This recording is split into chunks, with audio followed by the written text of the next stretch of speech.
Hey everybody. My patients test me all the time with their different home remedies and natural herbs and ask if I know anything about them and if it's okay for them to take. This is when I stop myself and ask, do I even know enough about herbs? Natural medicine? Bush medicine? Médecine faite? I actually don't. I have no clue. I always admit to my patients that I know as much about it as they do. See, I hear that it helps with fever, it helps with the common cold, which I think it does. It says it gives energy. It even claims at times to cure different types of maladies, like even claims to treat cancer. Now, we know that our ancestors and their physicians used it, so it has to be good for you, right? But then the difference is that when I'm asked about these things, I go a bit further. I research the side effects of these natural remedies that my patients take. See, what I find is that the research that are done on these herbs has shown to have some value, but certainly not all of them. And if they do have value, it's not exactly what we hoped for. It certainly has a role to play in our overall health. But when it comes to most of the diseases that I treat in internal medicine, let's put it this way. It certainly cannot be the only thing you use for treating diseases. Look, my grandmother recommended them to me. Her grandparents recommended them as well. But is it because it was the only options available? I can tell you that now we have many more options available to us when it comes to treating diseases, right? And we certainly have more options today than ever. But that's expected due to evolution and the notion of time. See, we have become very sophisticated with treatments for different diseases, okay? But again, this is not meant to knock down our natural remedies that's been around for centuries, especially the ones that have been around for ages. I mean, similarly, one day, some of these medications we use as physicians that we prescribe to you as patients, one day they'll become older medications, and I wonder if we would knock those down at that point in time. So then, why don't I recommend natural remedies more? Look, I actually leave the making of these recommendations to my patients because, like I said before, they know as much about it as I do. I am certainly not an expert on herbs, but the only thing I would request of my patients is that once they decide to make those recommendations for themselves, is to first allow me time to do some research, all right? Give me a chance to review those herbs' mechanisms of actions, right? Figure out if it interacts negatively with any of your current medications, right?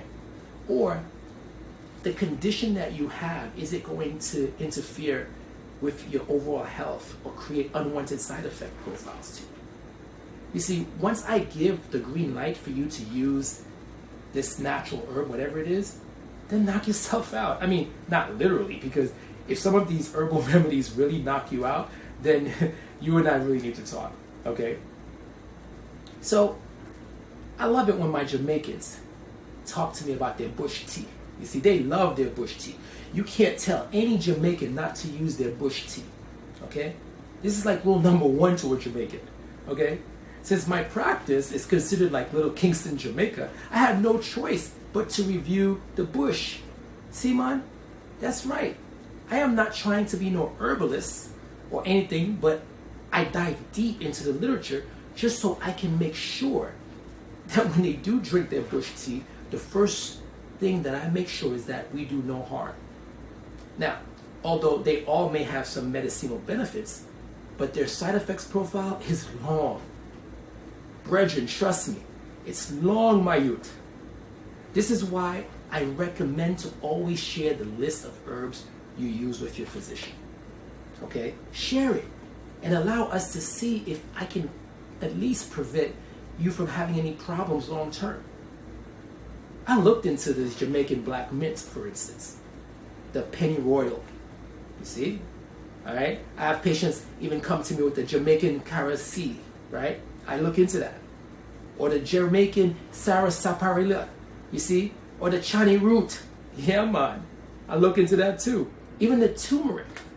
In fact, I see turmeric as something that everyone uses it, right? Because in fact, I used it last night on my season on my chicken, right? So you see, although these herbs and natural things are not regulated, since my grandmother recommended it to me whenever I'm sick, I have to respect it.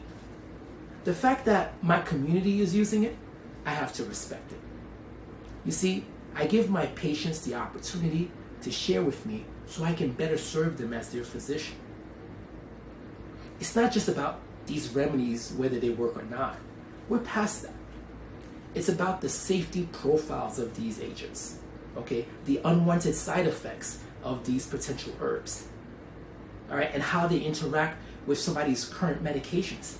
It's never been about herbal medicine versus conventional medicine for me, no. It's about how using the herbs can cause people to not adhere to their diabetes medications, for instance, or their blood pressure medications.